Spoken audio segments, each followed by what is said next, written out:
নমস্কার, বিটিএন নিউজে আপনাদের স্বাগত। আমি শ্রুতি। প্রথমে দেখে নিচ্ছি আজকের সংবাদ শিরোনাম।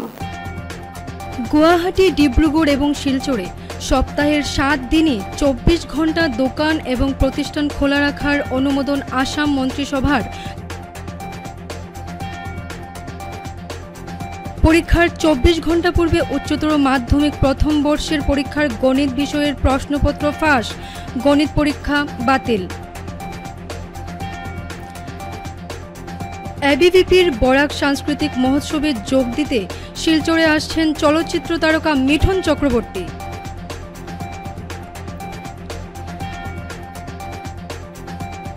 বেহাল শিলচর সিডি হোম, চরম দুর্ভোগে বাসিন্দারা, পরিস্থিতির খোঁজ বিধায়ক দীপায়নের।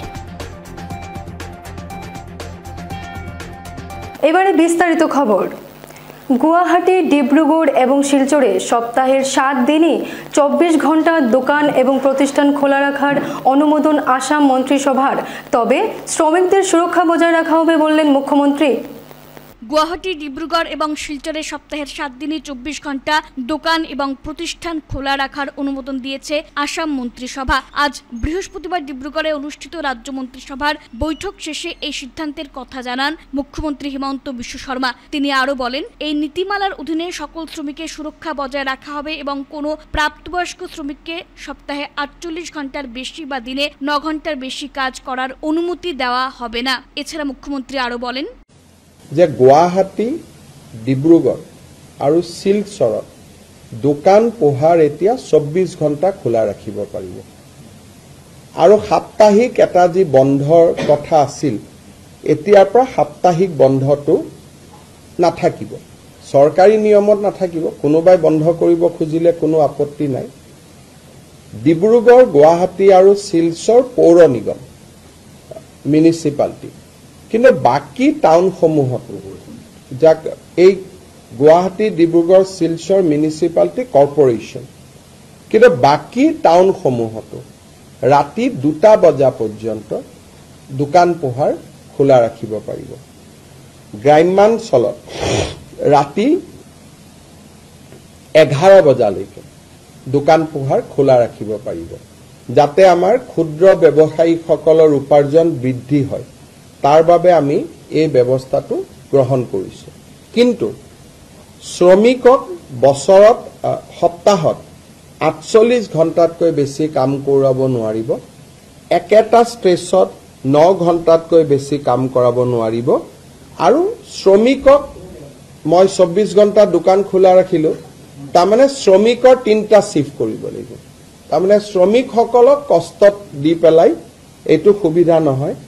ইয়াৰ ফলত এমপ্লয়মেণ্ট যাতে বৃদ্ধি হয়। 9 আৱাৰ্ছৰ কাৰণে যদি দোকানখনে 2টা এমপ্লয়ী ৰাখিছিল, এতিয়া 24 ঘণ্টাৰ কাৰণে তেওঁ 3টা শিফ্টত আৰু 4জন বেছিকৈ এমপ্লয়ী ল'ব, যাতে আমাৰ অসমত নিয়োগৰ সুবিধা হ'ব পাৰে, ব্যৱসায় বাণিজ্য ভাল হ'ব পাৰে বিহুৰ বতৰৰ আগত, পূজাৰ বতৰৰ আগত। তাৰ বাবে আমি এই সিদ্ধান্ত গ্ৰহণ কৰিছোঁ আৰু মই ভাবোঁ যে এই সিদ্ধান্তই আমাৰ অসমৰ ব্যৱসায়ী মহলত যথেষ্ট সহায় কৰিব। পরীক্ষার 24 ঘন্টা পূর্বে উচ্চতর মাধ্যমিক প্রথম বর্ষের পরীক্ষার গণিতের প্রশ্নপত্র ফাঁস, গণিত পরীক্ষা বাতিল।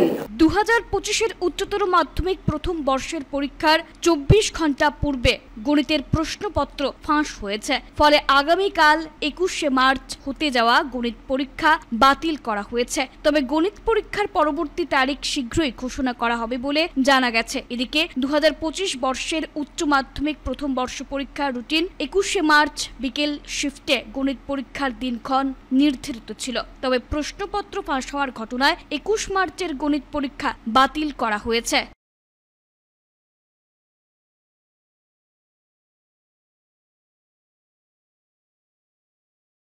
এবিভিপির বরাক সাংস্কৃতিক মহোৎসবে যোগ দিতে শিলচর আসছেন চলচ্চিত্র তারকা মিঠুন চক্রবর্তী। অখিল ভারতীয় বিদ্যার্থী পরিষদ এবং রাষ্ট্রীয় কলামঞ্চ অসম প্রদেশের যৌথ উদ্যোগে 20 দিন ব্যাপী বরাক সাংস্কৃতিক মহোৎসবের সূচনা হচ্ছে 30শে মার্চ।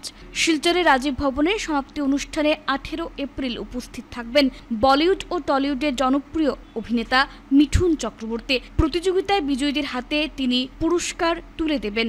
বৃহস্পতিবার শিলচর প্রেস ক্লাবে আয়োজিত এক সাংবাদিক সম্মেলনে এবিভিপির কর্মকর্তারা একথা জানান। ছিলেন বরাক সাংস্কৃতিক মহোৎসব প্রধান কনকলাল দেব, জাতীয় কার্যনির্বাহী পরিষদ সদস্য আদিত্য দে, রাজ্য যুগ্ম সম্পাদক রোহিত চন্দ্র সহ নিকিতা দেবরায়, গীতিকা তিওয়ারি প্রমুখ। অখিল ভারতীয় বিদ্যার্থী পরিষদ আমরা বরাক সাংস্কৃতিক মহোৎসব নামে একটি বিরাট সাংস্কৃতিক অনুষ্ঠান বরাকভেলি লেভেলে আমরা নিয়েছি এবং এই অনুষ্ঠানে 18 তারিখে আমাদের মধ্যে বিশেষভাবে উপস্থিত থাকবেন বলিউড এবং টলিউডের এবং বাংলা ফিল্মের অভিনেতা, জনপ্রিয় অভিনেতা মিঠুন চক্রবর্তী মহাশয় আমাদের এই অনুষ্ঠানে যোগ দিতে চলছেন আগামী 18 এপ্রিলে। এবং এই অনুষ্ঠান, এই বরাক সাংস্কৃতিক মহোৎসব আগামী 30 মার্চ থেকে শুরু করে 18 এপ্রিল পর্যন্ত চলবে। নগর স্তরে অডিশন হবে, তারপরে জেলা স্তরে আমরা প্রতিযোগিতা করবো এবং জেলা স্তরে যারা ফার্স্ট, সেকেন্ড, থার্ড হবে তারা 18 তারিখে ফাইনালে আসবেন এবং ফাইনালে পুরস্কার আমরা মিঠুন চক্রবর্তীর হাতে, উনি নিজের হাতে পুরস্কার দিবেন। এবং সবথেকে একটি বিরাট কালচারাল র্যালি, সাংস্কৃতিক শোভাযাত্রা শিলচর শহরের বুকে হতে চলছে এবং এই শোভাযাত্রাতে শুধু কোনো একক জনগোষ্ঠী, আমরা বরাকে যত জনগোষ্ঠী আছে বরাকের পুরো কালচার নিয়ে আমরা কালচার দেখানোর চেষ্টা করবো। প্রায় 5 থেকে 10 হাজার ছাত্রছাত্রীর সমাবেশ শিলচর শহরের বুকে হতে চলেছে। আমি সবাইকে অনুরোধ করব এই অনুষ্ঠানকে সাফল্যমণ্ডিত করে তোলার জন্য বরাকবাসী সবার কাছে আমি অনুরোধ জানাচ্ছি। ধন্যবাদ। বেহাল শিলচর সিডি হোম চরম দুর্ভোগে বাসিন্দারা, পরিস্থিতির খোঁজ বিধায়ক দীপায়নের। শিলচরের মেহেরপুর সিডি হোমের বেহাল অবস্থা, বর্তমানে চরম দুর্ভোগের দিন কাটাচ্ছেন বসবাসকারীরা। বিগত 70 বছর ধরে হোমে বসবাস করে আসলেও এখনও কোনো ধরনের সরকারি সুবিধা কপালে জোটেনি হোমে থাকা মানুষদের। বিষয়টি নিয়ে স্থানীয় প্রশাসন সহ সরকারের দৃষ্টি আকর্ষণ করলে বেশ কয়েকবার সভা সমিতি সেখানে আয়োজন করা হয়েছে, কিন্তু এখনও কিছুই করা হয়নি হোমে। এই পরিস্থিতিতে বসবাসকারী বর্তমানে চরম দুর্দশায় দিন কাটাচ্ছেন। উল্লেখ্য, সিডি হোমে 20টিরও অধিক ব্যারেক ছিল এবং বর্তমান সময় অনেকটাই নিশ্চিহ্ন হয়ে গেছে, কিন্তু এখনও সরকার সেই হোমের দিকে নজর দেয়নি বলে জানিয়েছেন হোমে বসবাসকারী ভুক্তভোগী জনগণ। তারা জানান, গোটা দেশ জুড়ে সরকার গরিব লোকেদের ঘরের অনুমোদন দিয়ে যাচ্ছেন, কিন্তু মেহেরপুর সিডি হোমের 93টি পরিবার সরকারের সুযোগ সুবিধা থেকে বঞ্চিত রয়েছেন। 30-40 ফ্যামিলির ভিতরে আছে, বাকি তো সব মরতে সব শেষ হয়ে যায়। কিন্তু 70 বছরের উপরে গেছে গড় বানানি হয়েছে, আজকে পর্যন্ত বড় কোনো সরকারে নজর চোখও দিছে না। গড় ভাঙ্গা ঘরের মানুষও মরে, আগুনও লাগে, কিন্তু আজকে পর্যন্ত কোনো গড় সরকারের ঠিক করলো না। ও একবার বানাইছিল 70 বছর আগে, আজকে পর্যন্ত ঠিক হয়েছে না। আর মানুষটা বয়স্ক হইয়া মরে কোনো ঘরের আশায় যে একটা ঘর দিব সরকারে। চারিদিকে ভারতবর্ষের মধ্যে সব দিকেই ঘর দেয় সরকারে, কিন্তু এই সিডিও সেন্ট্রাল ডিস্ট্রিক্টও কোনো আজকে পর্যন্ত একটা ঘর ঠিক কেউ দিছে না সরকারিভাবে, যে সরকারি জায়গা দিচ্ছে না। কিন্তু মানুষ তো থাকতো, থাকারও জায়গা নাই, কই থাকতো? ওই যখন বেড়া, পলিথিনের বেড়া, এবার বেড়া, ওভাই বেড়া, কেউ দেখেন না তো, না সুপারিনটেন্ডেন্ট না ডিসি, কেউ তো দেখেন না, কেউ দেখেন। তার লোকে দেখা ব্রেক প্রায় 20টা আছিল, 20টার মধ্যে টোটাল 20টার ব্রেক আছে, 20টার মধ্যে মনে হয় এখন গনিয়া কয়েকটা আছে, আছে গোনা কয়েকটা, 8, 6, 7টা বা 8, 9টা হইব এরকম, সব তো ভাঙ্গা পড়ে গেছে। প্রত্যেকটা ব্রেকের লগে ডাবল করে ব্রেক আছে। রান্নাঘর আলাদা আছে, কোনো ব্রেক এটা তো নাই, একটাই নাই, কোনো চিহ্নই নাই। আজকে অত বছর ধরে মানুষ মরতে আছে, কিন্তু গড় আর আজকে পর্যন্ত সরকারে কোনো দিনও ঠিক করে দিল আছে। রেশন মুক্তি আছে 30-40 ফ্যামিলি, হ্যাঁ, কিন্তু যে কেউ মারা যাওয়ার পরে তার ছেলে মেয়ে রয়েছে, এরা তো রইতে লাগবে। আর সবে অরুণোদয় পাই আমরা কিছু হয়নি, কিন্তু আমরা যেন কোনো কিছু নেই। আমরা আছি বড় কষ্ট করিয়া, কোনো রকম আমরা সামনে পাশে এখন তো বৃষ্টি তুফানোর দিন, ওখানে যে কোনো সময় ভগবানের কথা বলবে তারা অব্যবস্থা করবে। রাত্রের দিন আমরা আতঙ্ক করিয়া দুটা বাচ্চা আছে, দুটা বাচ্চারা নিয়ে কষ্ট করি দিন, আমরা একটা ব্যবস্থা করি না, একটা কিছু করে দিন, না তো আমরা বাসার কোনো আশা আমরা তো নিজস্ব কিছু নাই বলতেই নেই। আমরা গভর্নমেন্ট যেটা দিছে ওটা নিয়েও আছে। আপনারা একটু এখন সবটা হইতেন আগে আরও বেশি আসছিল, আগে তো একটা বাইরে বেশি আসছিল। যারা একটু রোজগার করতে আসে তাদের বাইরে বেশি, আমরা তো ইয়ে নেই মাঝে আমরা বহুত কষ্টে আছি। খালি দিবার কোনো ইয়ে নাই, ও খালি দিবার আসি বলি। আপনারা একটু চেষ্টা করেন, আমরা আমরা তার কোনো বাসন দিয়ে আসবেন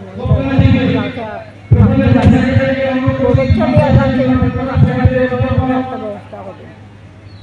এদিকে মেহেরপুর সিটি হোমের বেহাল অবস্থা পরিদর্শন করেন শিলচরের বিধায়ক দীপায়ন চক্রবর্তী।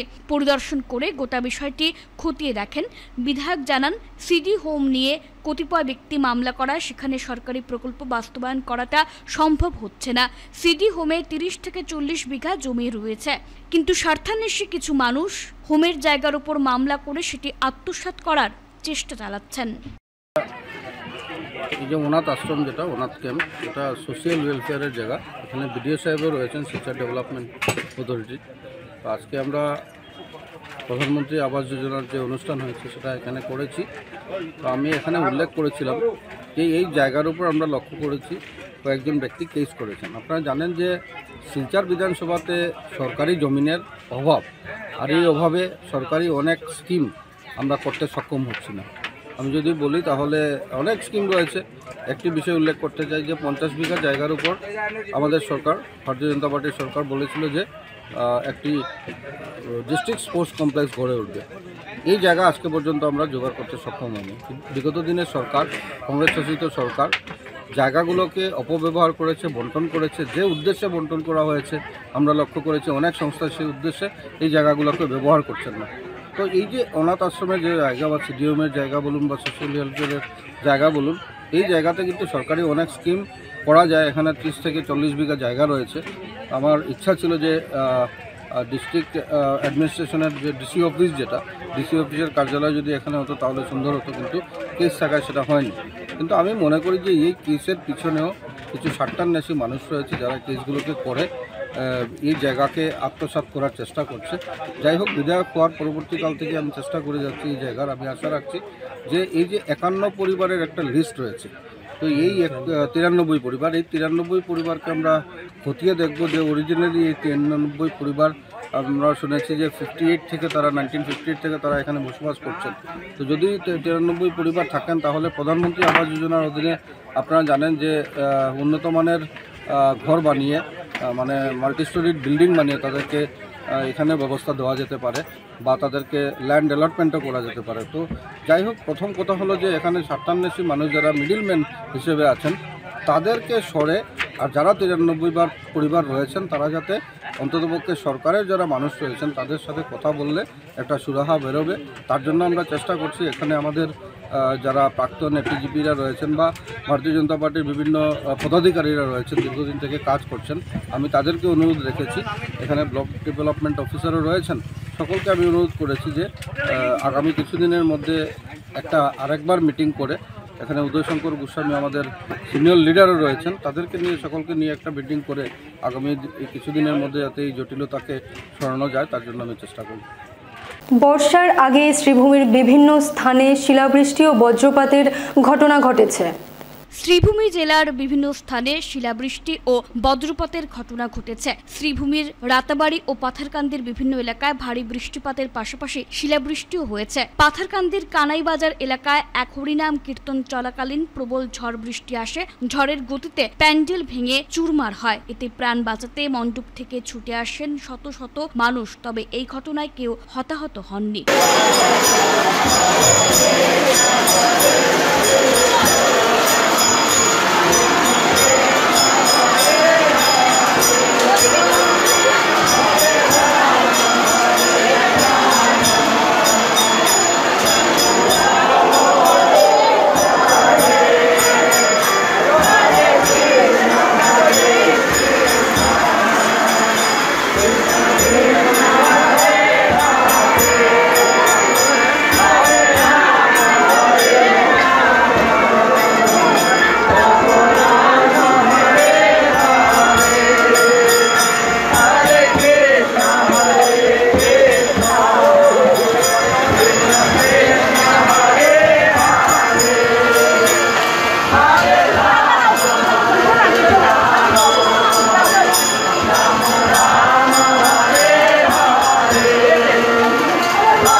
রেজিস্ট্রেশন ও পিএমএওয়াই পাইয়ে দেওয়ার নামে অর্থ সংগ্রহ করার অভিযোগ খণ্ডন তোপখানা জিপির প্রাক্তন সভাপতির।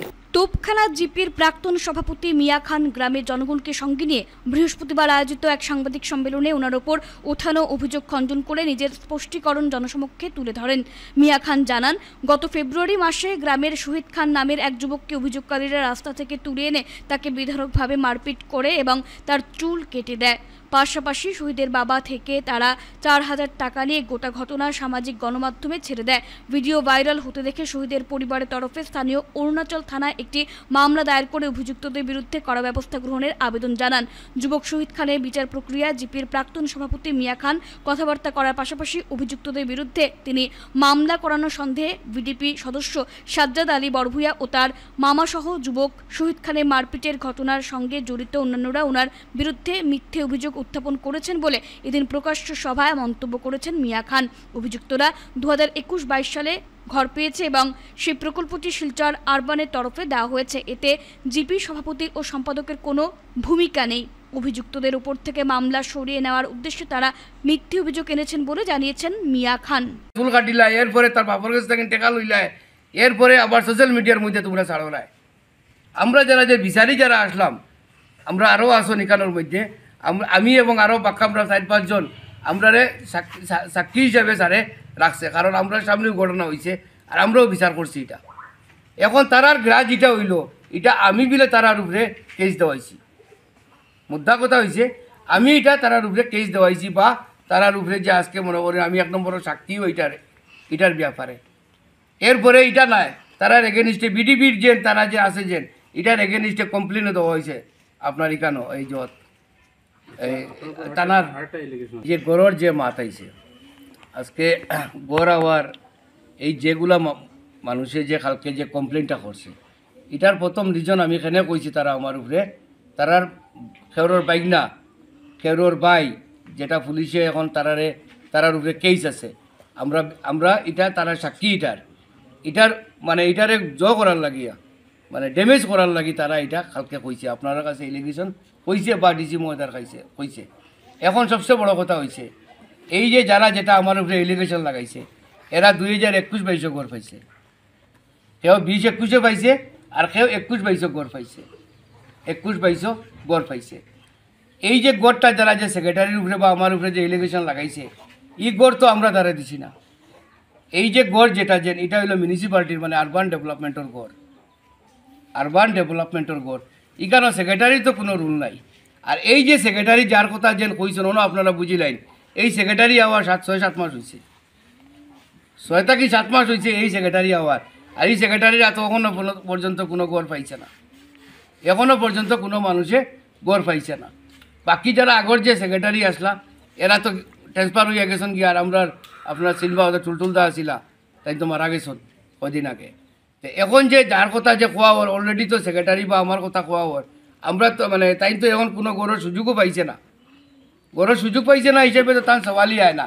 আর সবচেয়ে বড় কথা হয়েছে এই যে গড়ের যারা যে কমপ্লেন দিছে এরা কিন্তু 2021-22 গড় পাইছে। 21-22 গড় পাইলে আজকে প্রায় বিগত কয় বছরের 3-4 বছর হয়ে যার, 3-4 বছর পরে তারা আজকে আইয়া কর যে তারা কাছ থেকে আমি টাকা নিছি। তারা অতদিন কই আসলো এটা কেন কইল না? তারা অতদিন কই আসছিল এটা কেন কইল না? আজকে কোয়ার কারণটা কিতা?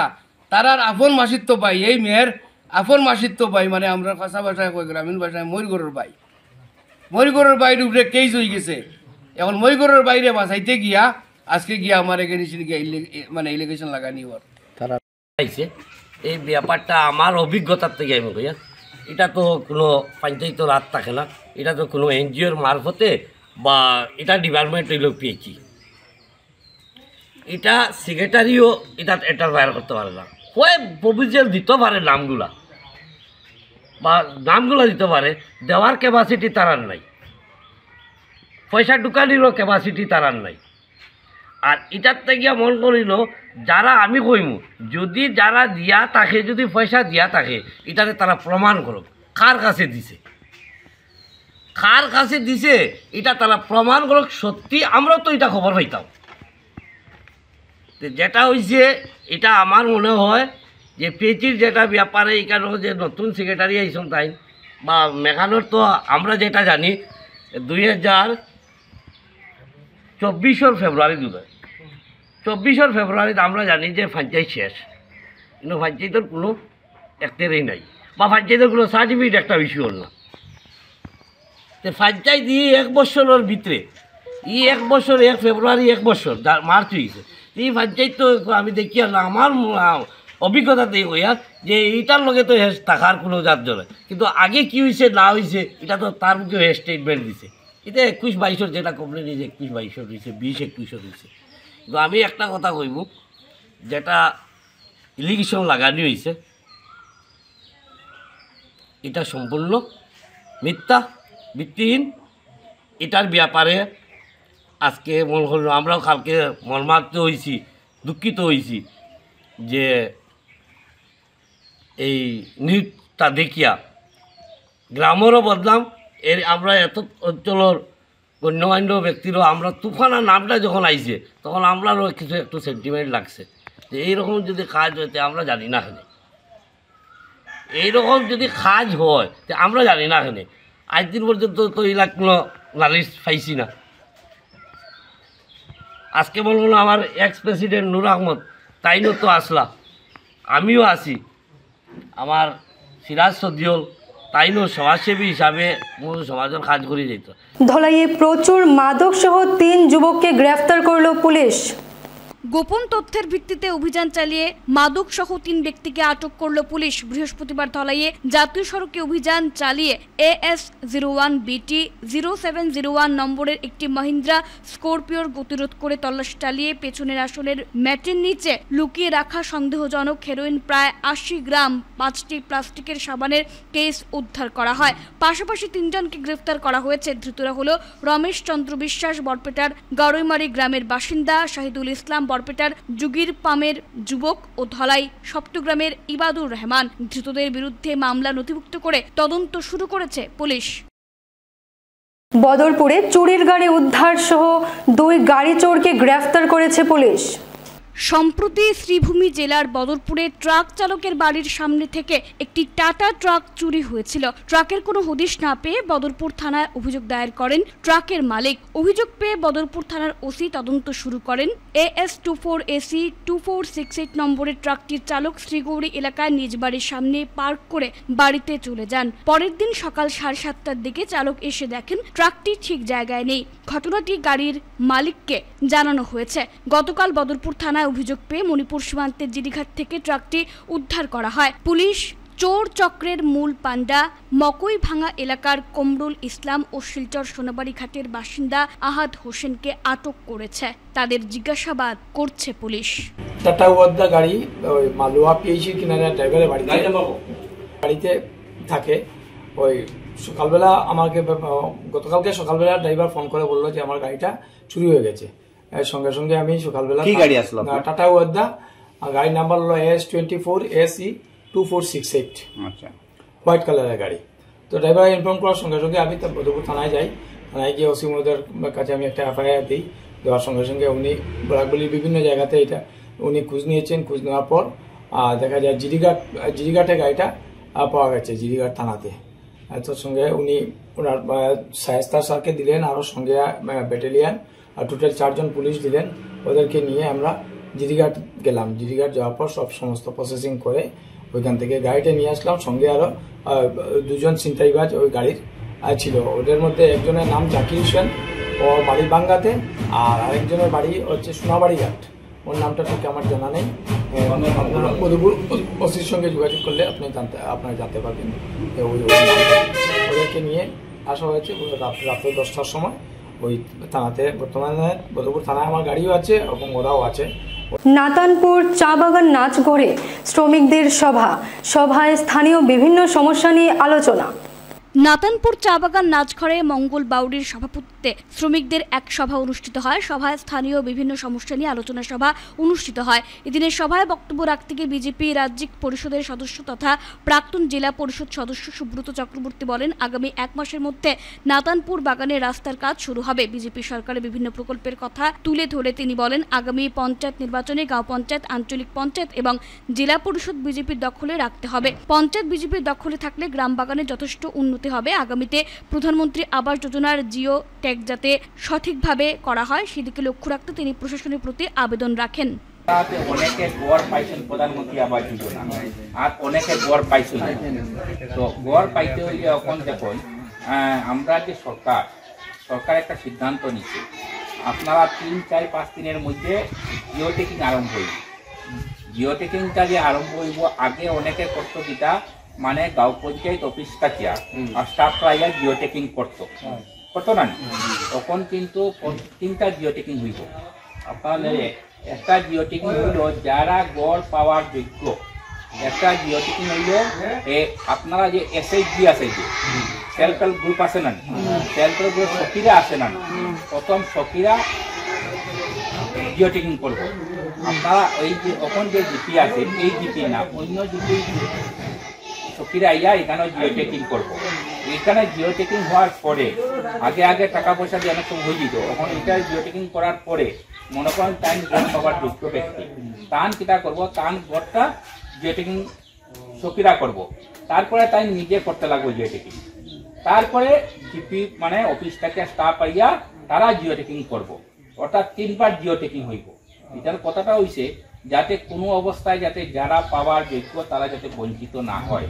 বিগত দিনে দেখা গেছে যে অনেক সময় যারা গড় পাওয়ার মানুষ তারা না পাইয়া অন্যরা পাইলেছে, জিও টেকিংটা উল্টাপাল্টা হয়েছে। আপনারা একটা সমস্যা হইলো আমি কই, আগে আসলে আপনারা জালালপুর জিপি, আপনারা কথাটা বুঝুন, জালালপুর জিপি, তখন এটা আইতেছে কুশারপুর জিপি।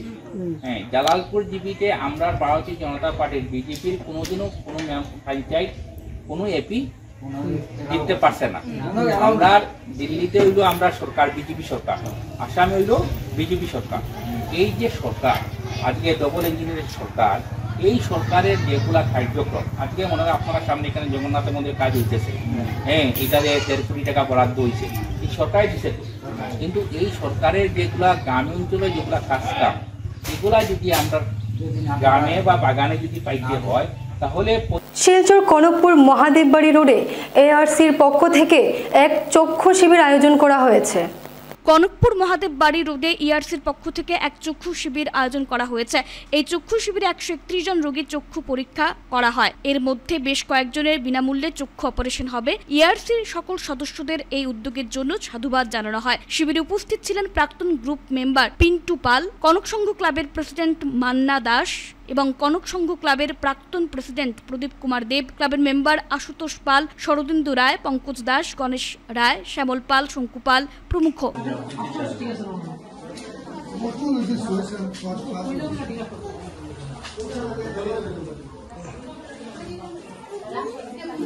শেষ করার আগে সংবাদ শিরোনাম আরও একবার।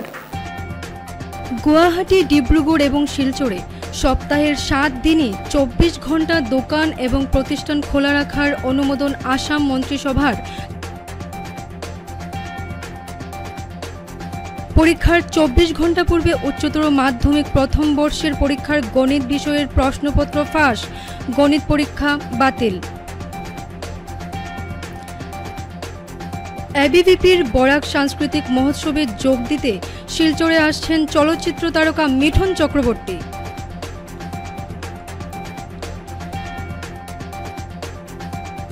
বেহাল শিলচর সিডি হোম, চরম দুর্ভোগে বাসিন্দারা, পরিস্থিতির খোঁজ বিধায়ক দীপায়নের। এখনকার মতন BTN নিউজ এই পর্যন্তই। ধন্যবাদ।